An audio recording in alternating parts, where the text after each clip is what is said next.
You're listening to the ESO Network, your station for all things geek. Let's get spooky. This is our station, Boo, where we explore the dark and mysterious corners of the world of horror, and we know that you are dying to listen.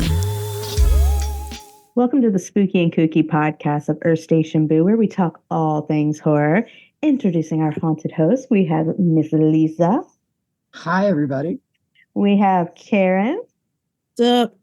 And I am Shannon. This episode, we are debating how much gore is too much gore.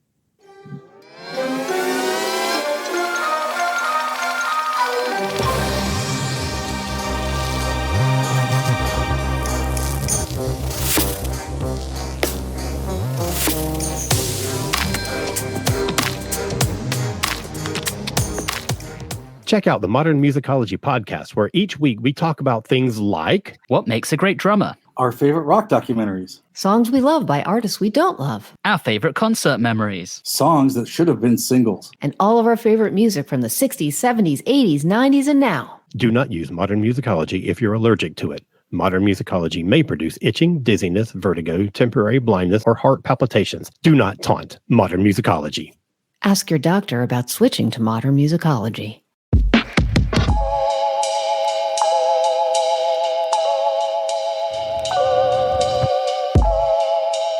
Hey Horrorholics, it's Shannon. Earth Station Boo has just launched its brand new merch store. It's time to get your hands on some killer gear. From our fun logo shirts, cozy hoodies, Let's Get Spooky stickers, and Horrorholics Anonymous totes, there's something for every one of our lovely little ghouls.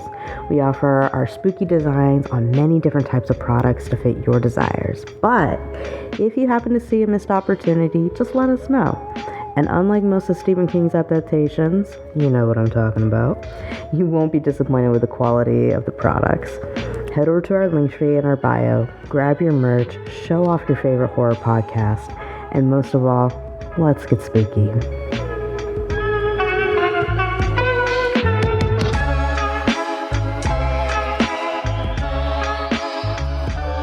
All right, so how much gore is too much gore?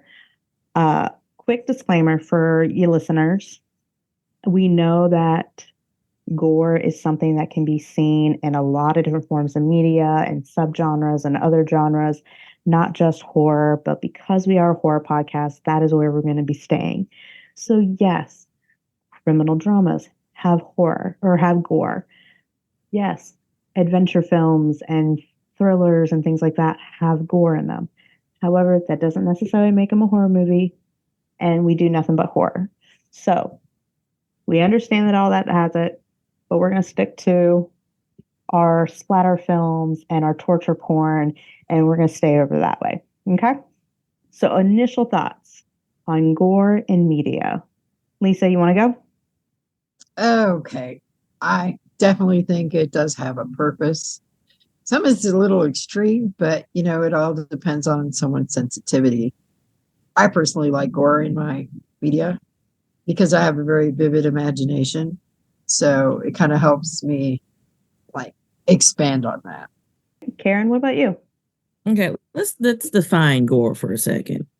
Gore is basically that, everything that's violent, everything that's bloody, everything that makes you uncomfortable. For me, depending on the subject matter, depends on the level of gore. Sometimes, you'll have too much gore. Sometimes you have not enough gore. So it depends for me, depending on the media, depending on the plot, depending on the story, depending on everything, this defines the level of gore that should be had. You know what I'm saying? Yeah.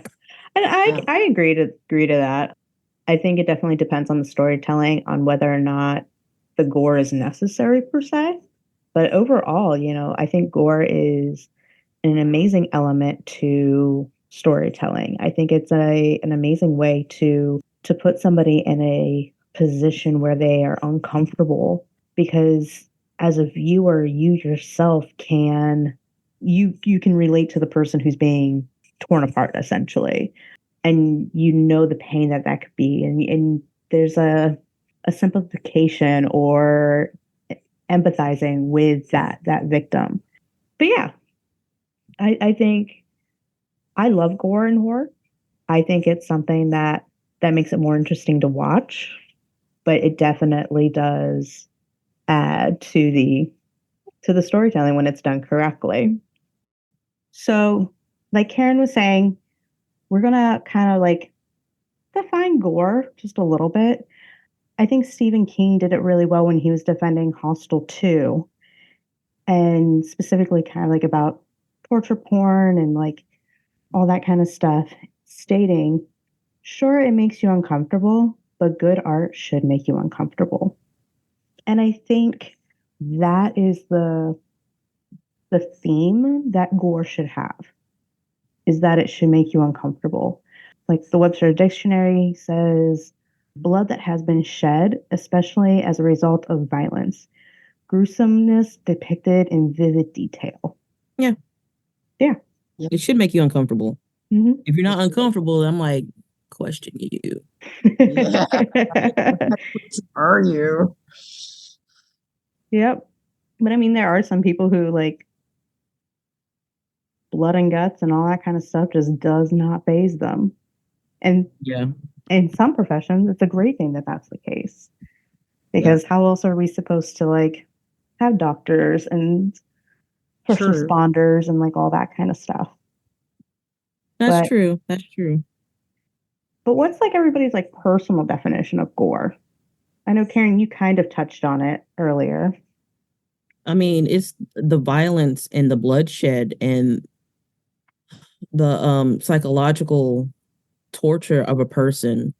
Because psychological, horror can be gory, but gore is the blood splatter, the psychological trauma, the body trauma, and it's a level of comfort that I could take in without being too, I don't know, disgusted. Okay. But then again, I talk about serial killers in my sleep, so I don't know. Lisa, what about you? How would you define it? I would definitely agree with Karen. I don't know about the serial killers in your sleep, though. But that's all right. So I definitely say the definition for me would be like it's some kind of body trauma that makes you uncomfortable and thinking you actually can elicit a feeling, whether it's human or animal. And it's done in such an artistic way that you're uncomfortable, but you keep on watching it. Yeah. So, or it's got to get some kind of response, whether you're going to keep on watching it or you're going to go throw up in the bathroom, whatever. I mean, so it's definitely something that's traumatizing. Lots of blood, guts, even a little cut, it can be traumatizing the way they cut. They do. So it doesn't have to be gore, but it can be enough to cutting the flesh is type of thing. Yeah. I would say for me, gore is anything that has like almost a level of debauchery when it comes to dismantling the human body in some fashion. Yeah. So even if it is just like little like tiny cuts, there's like one of the saw traps was basically that, where it was just like an insane amount of paper cuts essentially. Mm-hmm. It was still gore because there was this depraved dismantling of a human body. But at the same time, it wasn't like something you just couldn't watch.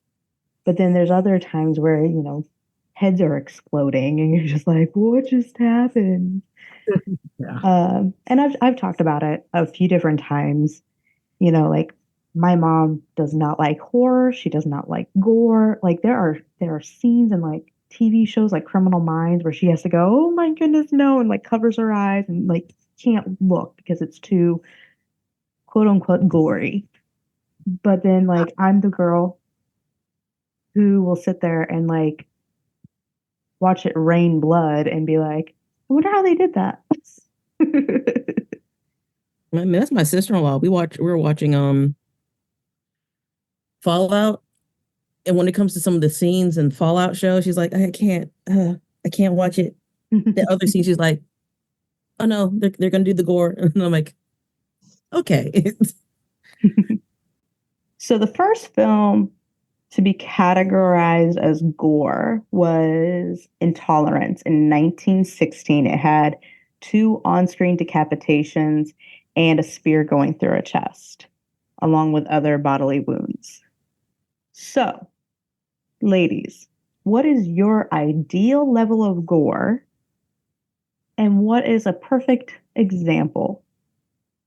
And or what is your favorite gory film? I mean, I guess it depends on like what I'm watching because, it depends on like how uncomfortable I want to get. Because there's some films that you're like, I want it to be so gory that I want to be uncomfortable.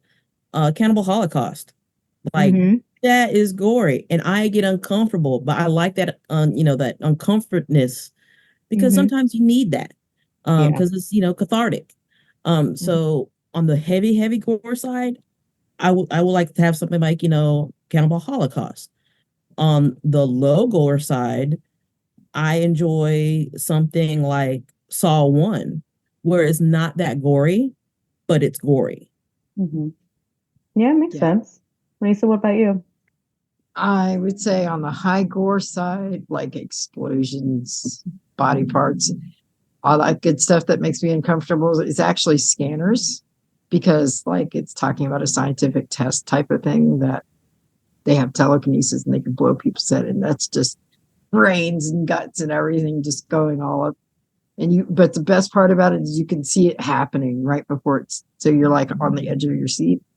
On the low end, that's funny because it's hard.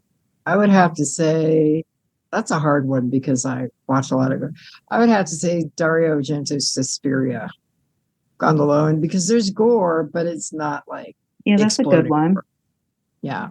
That's a good one. So there's, and I'm talking about, the original Suspiria, not the new one. Yeah, I think it does depend on like what level of gore I'm in the mood for. But I think overall, like the Saw films usually hit like a good level of gore for me. Some of them it's a little bit more, some of them it's a little bit less. But I know it's going to be gory. I know it's going to be done well. And there's still like a decent story to go along with it. So I think overall it's a really great balance of the different like types of gore and how much gore, and like I said, you still get kind of like a storytelling to it. With like these ones that we've mentioned, like what makes them ideal for you? I mean, for me, with the Saw series, it's the balance of, well, the first one was the balance of gore and the story. The second one as well. After that, it became like torture porn for me. Like, how do you get so much gore out of one storyline? I mean, if it fits the storyline, yes, but some of that did not fit. Some of the gore portions did not fit the storyline. Like, why are you punishing these people like this?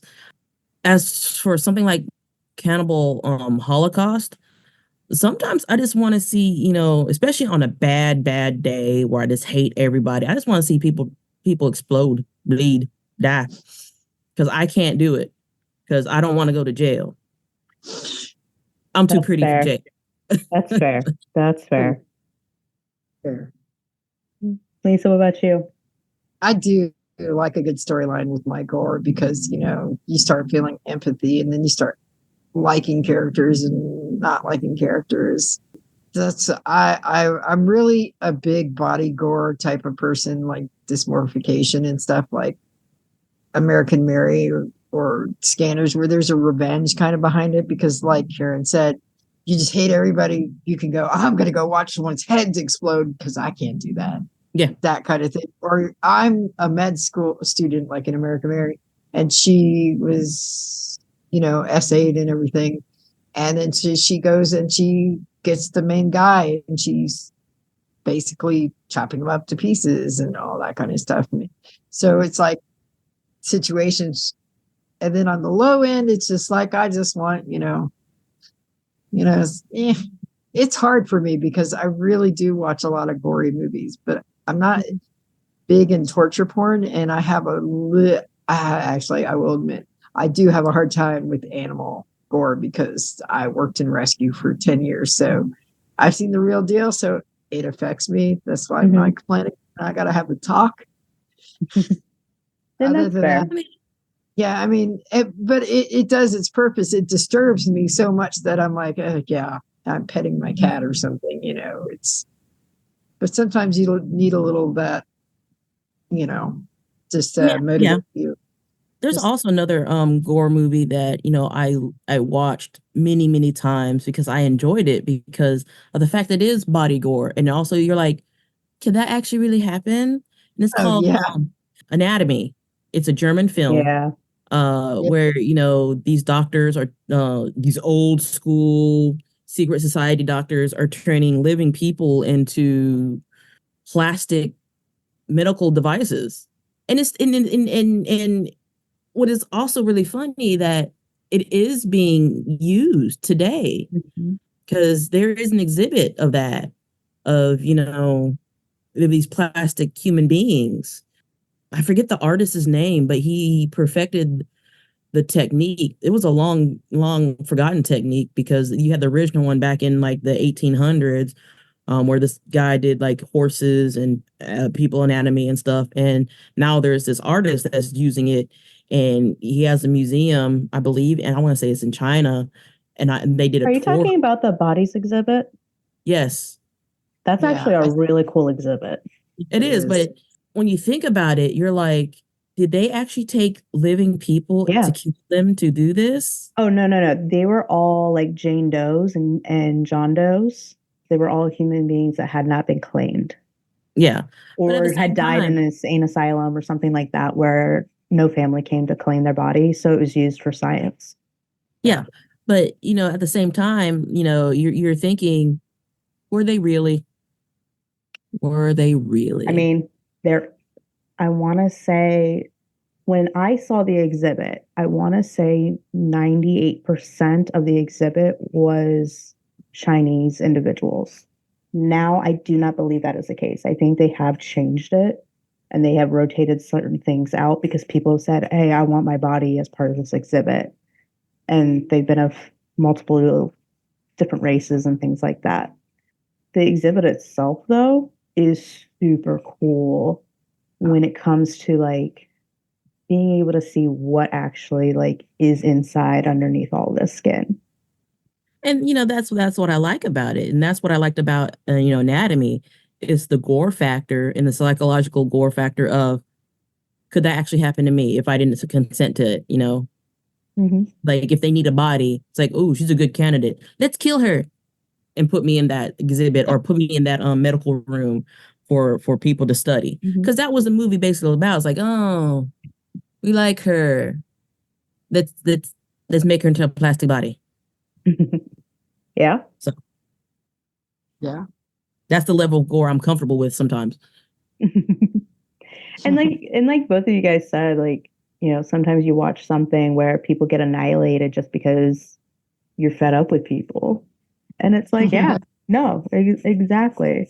Like one of the reasons why I love Cabin Fever so much, one of the girls who passes in there reminds me of a girl who bullied me in high school. And I'm just like, in my way, she got what she deserved. There's karma right there on film. But it's just one of these deals of it makes you feel things. It makes you process things in a way you probably wouldn't think about processing it. And but I think gore is such a great tool for storytelling. I think it's so cool the way that it can be used to elevate something that was, it was scary, but it was like down here scary.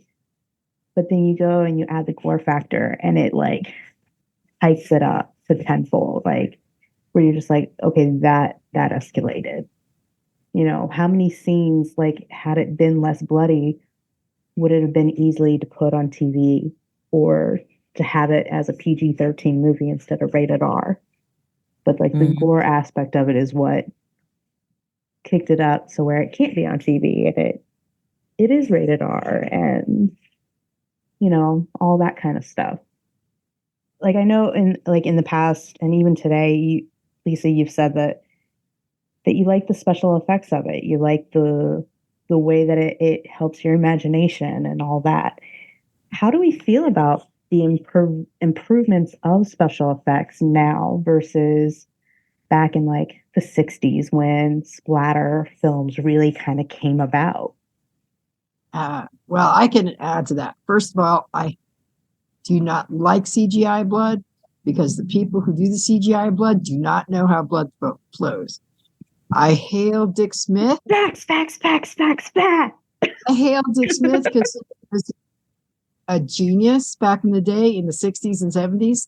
He was the one who perfected the blood in the special effects. Mm-hmm. Yay, Dick Smith. I learned a lot from some of his books. And I think that CGI, if it's not done well and mixes it with practical, it takes away from, because it shows you too much. Whereas when you have, let's say you have a body that's ripped open and you see kind of all the organs, but it's pooling with blood, like fake blood, it makes you go, oh, there's more to it than there. And ooh, that's gross. What's they squeeze the intestine and something comes out, and I like that so much better than just the CGI. I'm sorry, CGI fake blood just sucks. So, period. You guys need to take it. You need to pay attention. Yeah. It's supposed to flow. It's just like water. It doesn't just go blah. No, it gets. It's like they've never watched an episode of Dexter. Yeah, or the original Carrie. Look, the original Carrie, fantastic.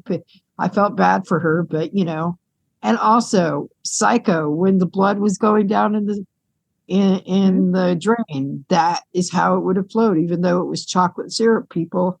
But it worked. Yep, it worked. Although chocolate syrup does have a similar texture as blood, so it makes sense. Yeah, but I'm not complaining about the chocolate syrup. It's way better that they use that than if they had CGI and it's going, no, I'm sorry. And listeners, the only reason I know the texture of blood is because I actually worked at a blood bank for 5 years. So please, I feel like I need to put that disclaimer out there. I worked in the medical field for a while. I've touched the stuff. But yeah, no, that's always like my biggest thing is like, especially like around Halloween and people start like, putting fake blood on stuff. And I'm just like, you guys aren't doing it right. It doesn't look like what you think it looks like. Exactly. It turns brown after a while and it does. Dries and it depends whether it's coming out of your veins or your arteries on whether it's going to have a little oxygen that makes it a little blue.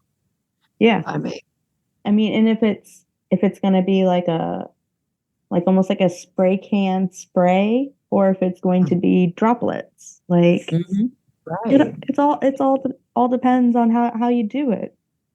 I know when last Halloween, my friends and I we dressed up like the Purge, and my one friend, she decided she was going to be the Purge bride, and so she had the white corset and the white tutu type thing, and she tried using fake blood or from like Spirit Halloween or whatever to like splatter her stuff, and it looked like she just splattered like Kool-Aid all over herself. And I'm like, no, give me the paintbrush and here's some acrylic paint. And she's like, but if that's like brick red, I go, yeah, so when it dries it's gonna look like real blood. And she goes, the fact that you know that is slightly disturbing, but I'm so glad that you're here. Make it work. Yeah, make it work. And then it ended up being, we had like the best costumes and they looked great. I'll share the pictures with you ladies later, but it was so much fun, and doing things right added to it. And it made it so that everybody liked our costumes even more, because they were like, oh man, that really does look like blood on you. And oh man, that really looks like real blood splatter. How'd you do that? It's like, she's a horror fan. That's why. She knows how to do all the horror stuff. I did my lips, it made it look like they were sewed closed. There's a picture. I'll send it to you guys. And I had it all crusty around the holes and got it darker. And remember, I posted it up, and everyone's like, "Are you okay?" And I'm like, and it's like, it was cool because my mom was so upset about it, which is great. I love you, Mom.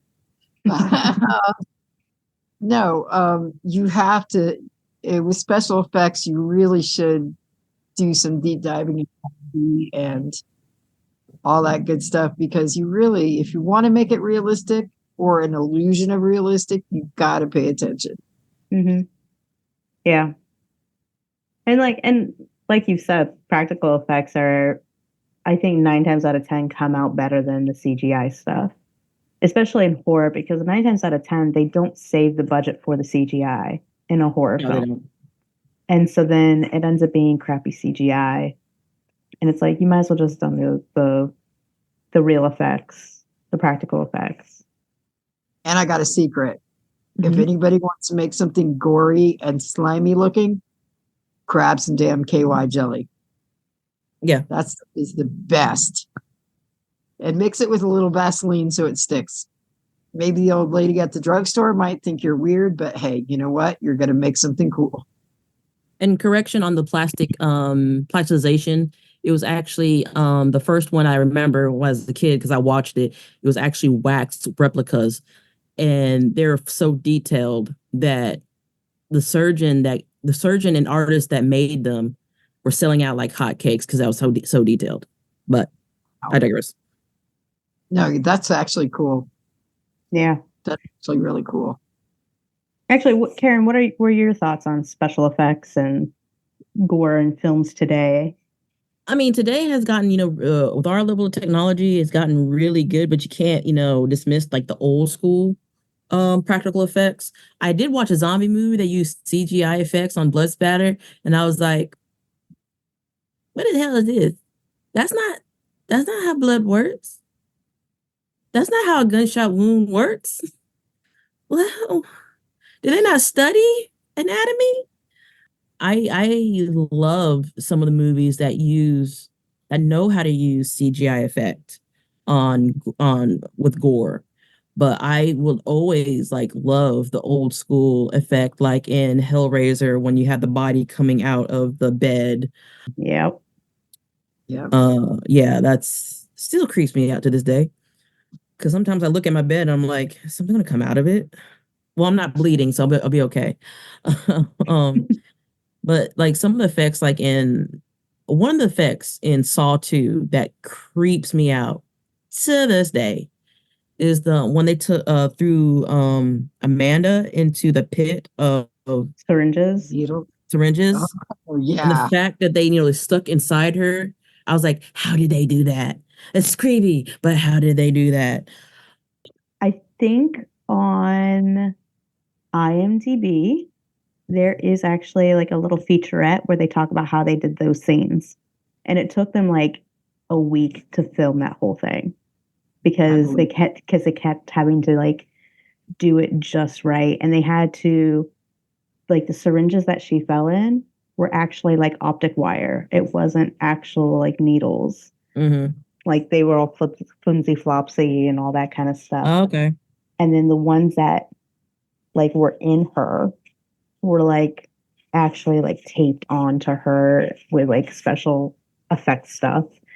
But to have them on her and not fall off, and trying to keep everything cohesive and everything. It was actually kind of cool to watch the little featurette. I watched it years ago, but it was cool. See, that type of practical effect is just top notch. Right? Because that really does look like she fell into a bed of needles. Yeah. And they're no, it they went through, and I think they said it was 50,000 syringes that they had to take the needles out of and then put the optic wires into, or the plastic wire, whatever, into, to make it look like it was a real needle. And I know how needles feel. And they had to sit there and hand do all of those. So We all know how a needle feels like getting, get shot in the arm, but imagine that over the body. And sometimes when I'm sewing, oh God, the hasty feeling machine, because again, sewer, needles fall everywhere, and you're like, oh my God, it's in my foot. So yeah, that scene, it is. And I'm the masochist here with like the tattoos, who's like, I mean, we all have tattoos. Okay, it's like it's not that bad, and then you still, like, I'm sorry, But I will say this: growing up, I was the kid who like had to have the nurse hold me down so I could get the shot. Like, I was not a fan. My dad had to chase me down the hallways just to get me. And now I have a full sleeve, got quite a few large pieces on my torso, the top of my foot. If I had the money, I'd have a whole bunch more. Yeah. Yep, same. Moving on. How important is gore to the horror genre?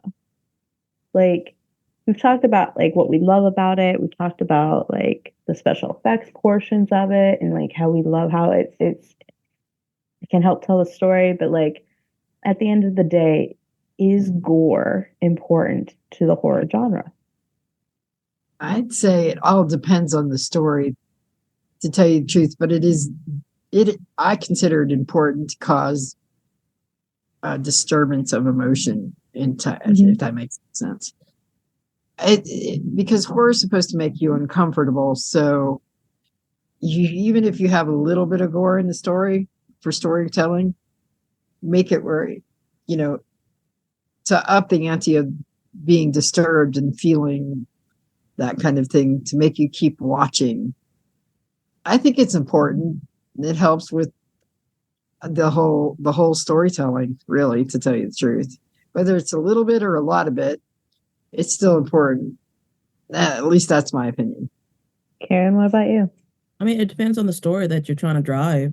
Even if with a little bit or a lot, it also helps with the visualization of what the characters are going through. Because without that implement of gore, you're like, is it really that bad though? Until you see for yourself, you're like, oh, it's that bad. Run away. Kind of like, when you're watching the Human Centipede.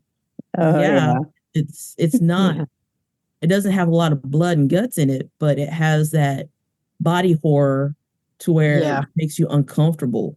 Yep. It's that uncomfortness that you're going for, either with or without the gore.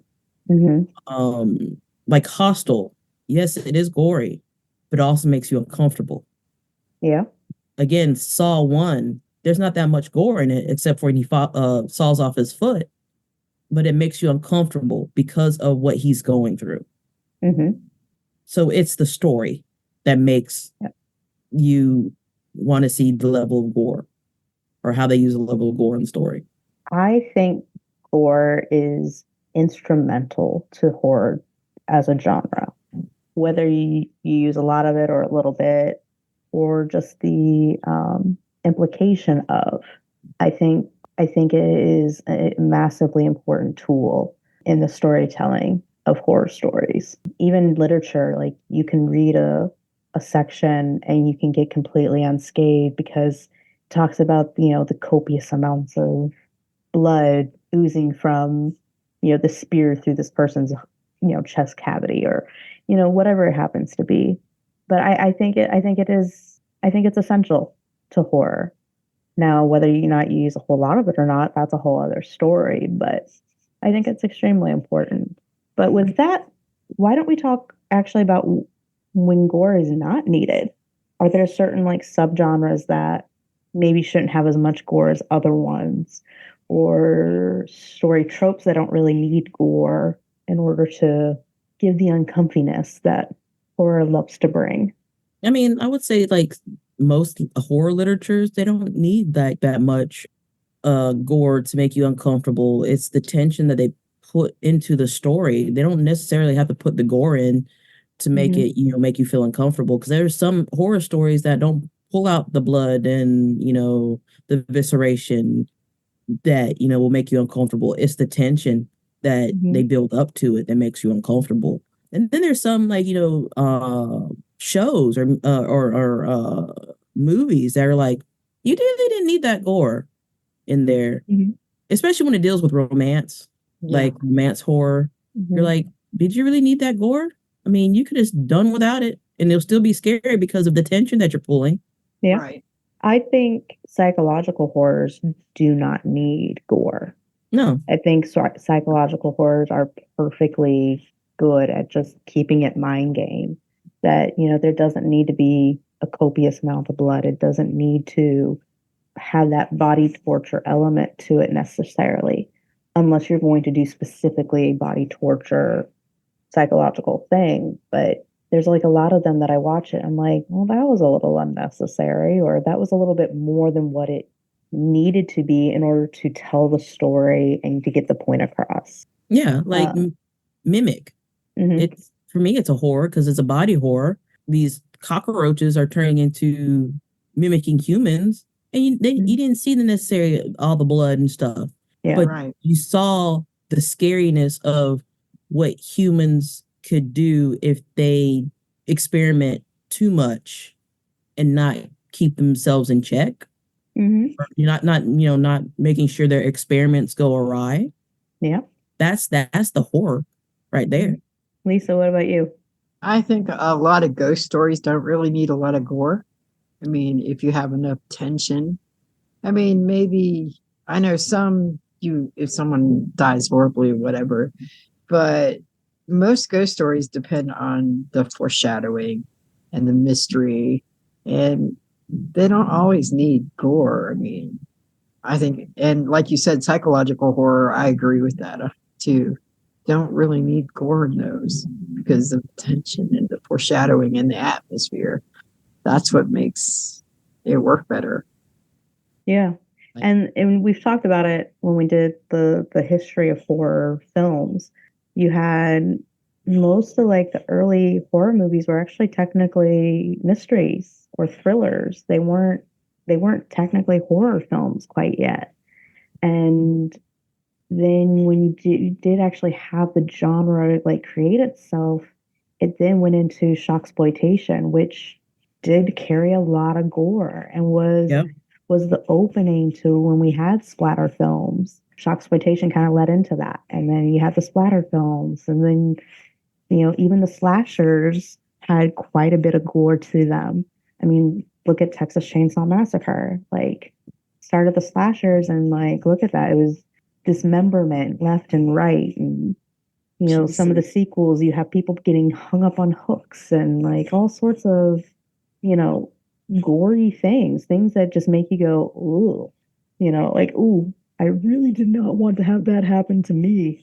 But at the same time, like, knowing when to do it and when not to do it, it's all about the storytelling at the end of the day. Like, are you sticking to the actual story? Because that's what people want. Yes, the shocksploitation was great, but the thing that people didn't like was that there wasn't a real story to it. People come back for the stories. There's a reason why Dracula always comes back. There's a reason why Frankenstein always comes back. And it's because there's a great story there. And so gore is just a tool to tell that story. And when you don't respect the story, you do more gore because you think that's what's going to make it. It's like people who use too much CGI because they think it's going to make the film great when that's not necessarily the case. Right. It's like watching Carrie. I mean, that's a horror movie. There's no there's not much gore in it. Only type of gory part is like the pig's blood. That's it. The end of the movie, essentially. That's it. Yes, essentially. It's just the whole tension and build up to this one moment where she just had enough.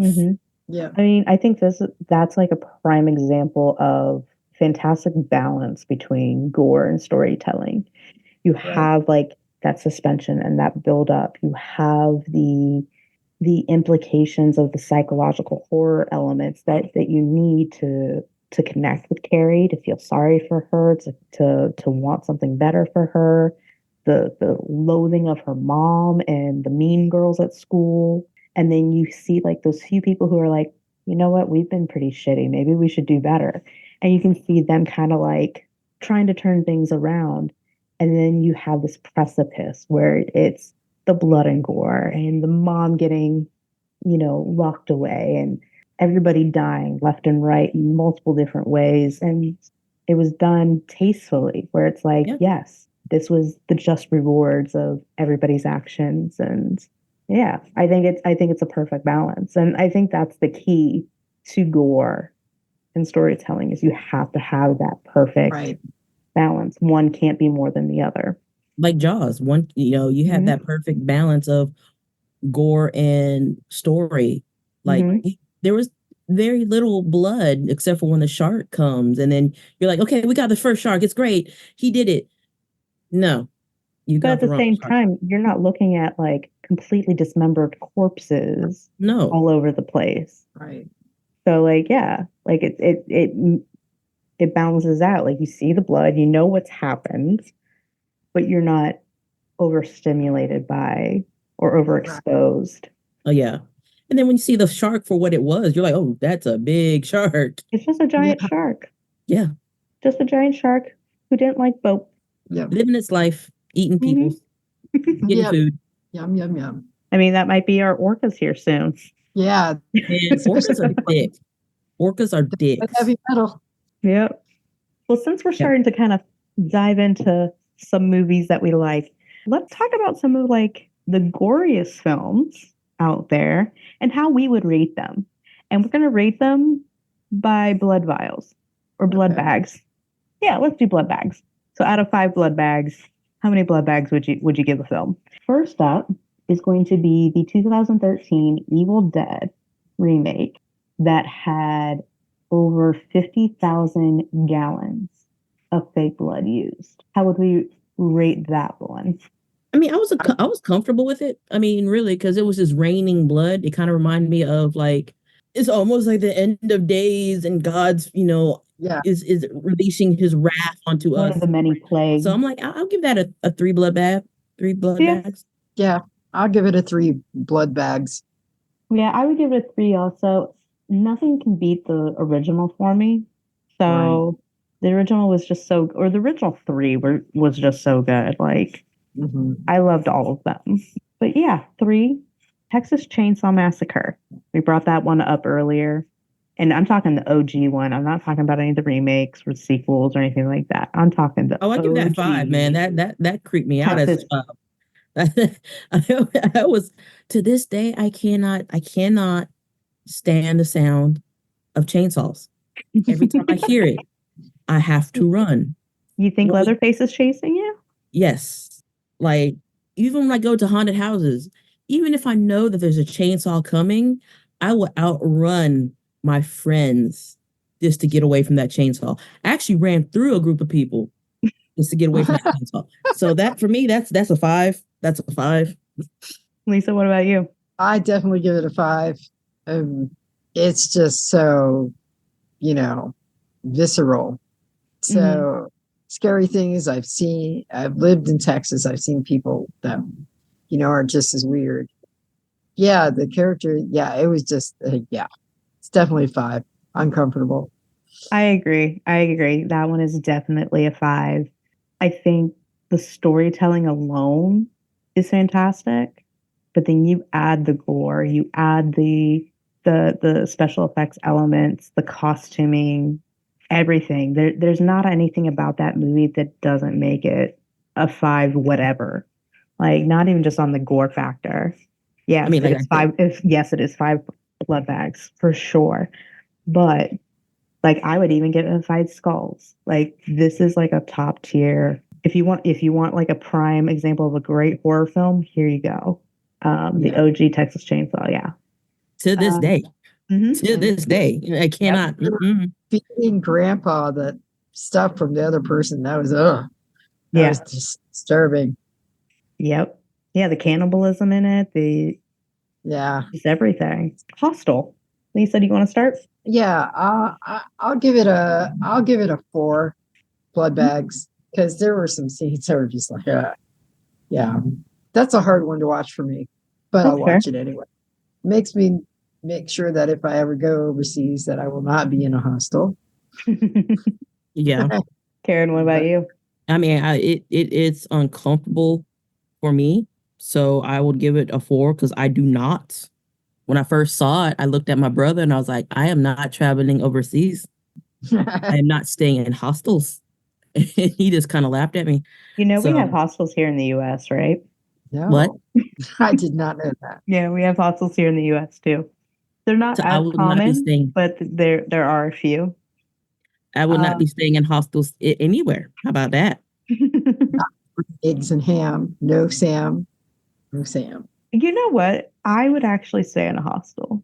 I would. Only because I've had friends and family who have stayed in them and they're like, no, they're a fantastic experience. Obviously, don't be stupid and get yourself in a predicament or whatever, but no, they're good. They're fun. I would give this one a 4 also. I don't think it's top tier when it comes to gore because sometimes the gore did overtake the story just a little bit. But overall, the gore was great. The special effects for it were pretty cool. And the story, it affected a lot of people. I know a ton of people who were like, I'm not traveling overseas ever again because they saw that film. So I think it did what it was supposed to do, which was creep everybody out. Cannibal Holocaust. I definitely give that a 5. It was Same. 5. Yeah, I mean, it was so gory and gruesome enough to, where people thought, oh my God, this man is murdering people on film. We need to charge him. And he went to court and I was like, no, these are my actors right here. They're alive. They're alive. Yeah. So to have a movie like that, yeah, that's definitely a 5. Yeah. Oh yeah. Yeah. When people are like, he really did do it. And here comes the actors. No. See, they're alive. No chunks taken out. They're good. Nobody's been munching on them unconsensually. They're not speared. They're not spam. Yeah. Oh, spam. Actually, that sounds really good right now. Talking about cannibalism and then I mean, I have a can of spam. I was thinking about making me some spam burgers, okay? I was thinking about it. I have one too, and I was just like, ooh, I could do this little rice thing. And anyways, Dead Alive, or also known as Brain Dead, the Peter Jackson horror film. I really wasn't a fan of it. I'm sorry. That's okay. Hey, everybody has their own cups of tea. It might not be yours, and that's okay. I did like the story though, so giving it a 2. Okay. I like the story. It was okay. I liked it, but I definitely got to give it a 3. It's definitely not my favorite. I give it a 3 just because I think it could have been better. Mm-hmm. It wasn't bad. It's something that I definitely will watch again. But there were elements of it that I was like, it could have just been a little bit better. Especially in comparison to some of these greater films like Texas Chainsaw, like Cannibal Holocaust. They set a high bar, so it makes it a little harder. Cabin Fever. Oh, that was beautiful. I'm sorry. So how many blood bags would you guys give that one? 5 blood bags. 5 blood bags from Lisa. Karen? I give it 4. I give it a 4. 4? I would give it a 4. I think there was a lot of it that was almost too campy. Oh, yeah. There's elements where I was like, yeah, this is definitely not a high rated movie. But I think the gore elements actually helped it. And I think made it more, the girl shaving her legs. That was that scene alone. So, yeah. Yeah. I know, we all get the heebie-jeebies. But I think that one it does a fairly decent job, but it's not like an out of this world spectacular film. But the gore did help make it. Yep. Let's see here. How about Hellraiser then? Oh, I'll give Hellraiser 1 and 2, man. That's a Yeah. 5. I could watch both of them all day, every day. Yep. Yep. Yeah. No. But Like Hellraiser's definitely 5. after 2, I just yeah. Well, I actually like the fourth one about the toy maker where you get to kind of see. That Yeah. was fun. But the other ones, yeah, no. Number 3, CD head. Really?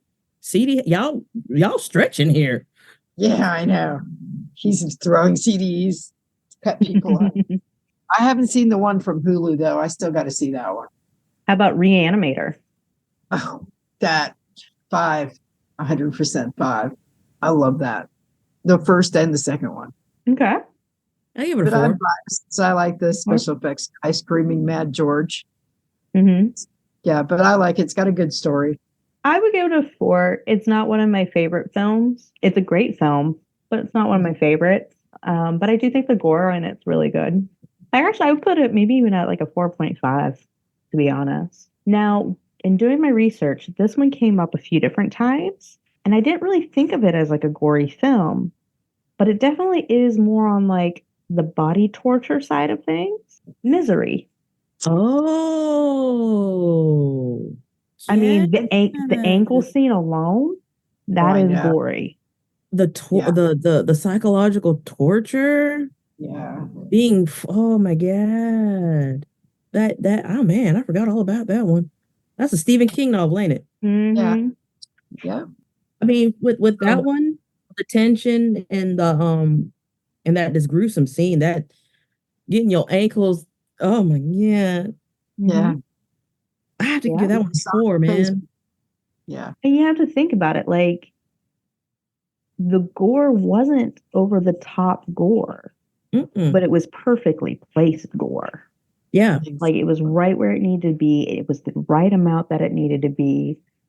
I'm going to give it a 4.75. I can't give it a full 5 because it's not really like a gory film. Mm-hmm. But I think it's well used and very balanced gore. If we're giving points out there, so I'm going to say 4.5. Okay, I like to do round numbers, whole number. That's fine. That's fine. I'll give it a 4. I mean, it was good, but I consider not quite gory. I mean, like Carrie, I would give that one a 5 because I related to her. Yeah. Because we all been there. We've been teenage girls having our first period, don't know what to do, don't know who to talk to, too scared to go to your mama or your daddy or a school counselor, don't know. I was very blessed. My mom already like had the whole talk with me, told me all the different things. So when it happened, I was like, oh, okay. I know what's going on. My mom told the whole neighborhood that I had my first period. Oh my God, I'm so sorry. And we had like, she made a dinner out of it too. And she was so happy and proud. And I was like so embarrassed. Okay. Speaking of that, have you guys heard Bert Kreischer's story about his one daughter getting her period? No. So she decided to name her period.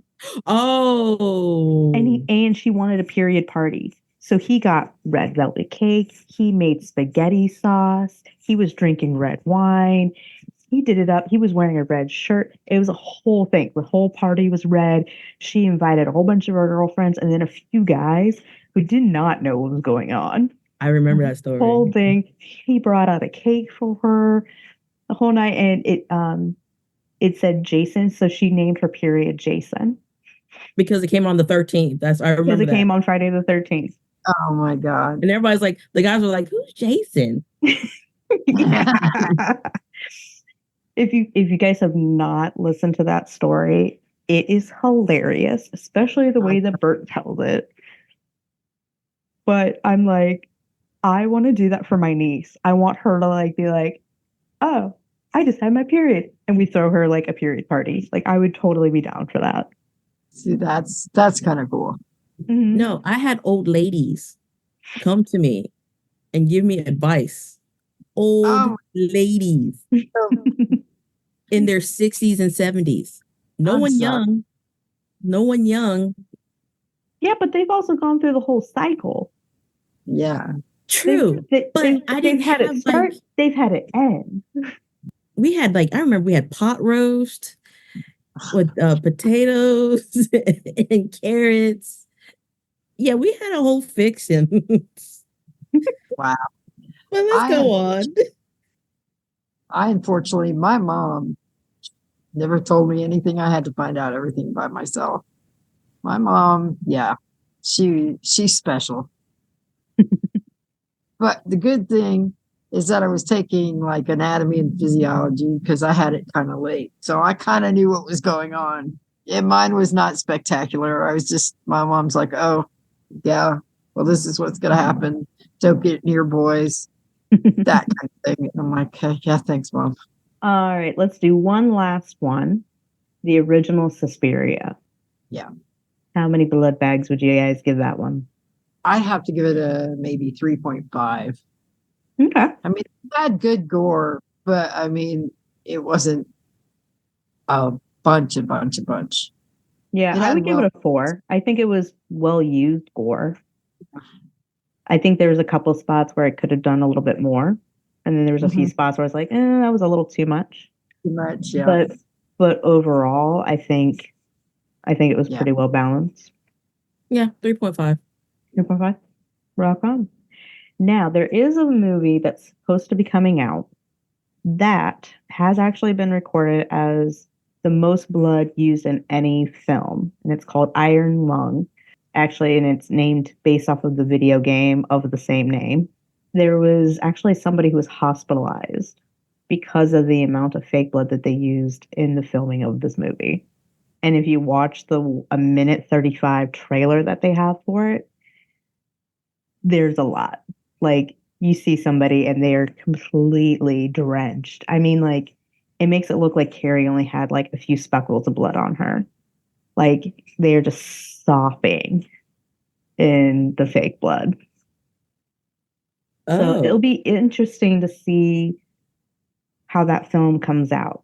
It was supposed to come out last year. It doesn't have a release date, but it is like an indie film. And if anybody knows who Markiplier is, he wrote and directed it. And it's his actually directorial debut. Yeah, I can see why it has a lot of blood in it, because looking at the game description, oceans of human blood. Yep. Human blood. Alrighty, so final thoughts. Use it if you need it. Use it if you don't. I mean, that's just me. Use it if you need it. Use it if you don't. And if you do use it, just be mindful of what story you're trying to tell. That's a fair statement. Yeah, I agree with that. Do you want to add anything to it? Yeah, it's definitely necessary for some horror to give you the disturbing vibes. But I agree with Karen. Use it if you need it. Use it if you need it. Use it if you don't. Don't place it in places that distract from the story. Like, make it part of the storytelling. And please, people, pay attention to your anatomy.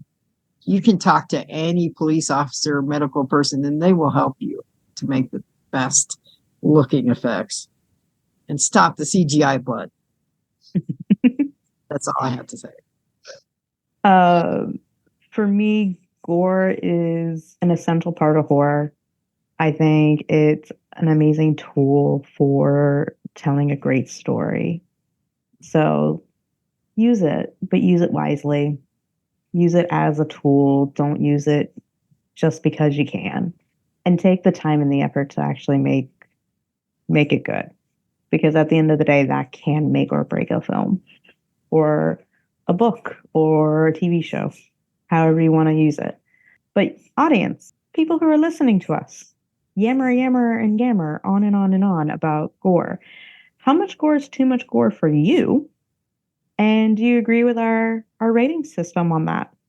How many blood bags would you save for all these films that we talked about? Tell us on our social media. You can find us on all the things like Instagram, TikTok, X, Threads, and our Facebook group, which you should totally join because it's a lot of fun in there. You can also subscribe and rate us wherever you listen to podcasts like Apple, Google, Spotify, Stitcher, and on YouTube. So, our haunted hosts, where can they find you so they can continue to chit-chat with you if they want to? Lisa? Yeah, you can find me as Lisa Zenshin on Facebook and Instagram. It'll be easy to find me, and I usually respond pretty fast. Rock on. Karen? You can find me on Facebook, Instagram, and Twitter, or X, formerly known as Twitter, as Karen R. Bembry. You can find me on TikTok as Karen the Writer. You can find me on Reddit as the Queen's Writer. And also on Threads as Karen the Writer. Rock on. And you can find me, Shannon, at Spilled Tea Wine Media Mind on all the different things. But before we go, we want to thank you guys, the listener. Without you, this wouldn't be possible. We really do appreciate you guys joining us and listening to us. So yeah, go have fun. Watch your splatter films, or Gorno, as some people like to call it. But stay spooky, our lovely little ghouls.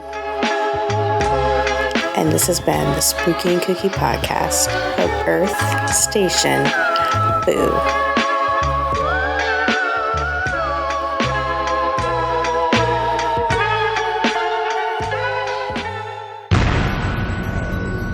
This has been a broadcast of the ESO Network.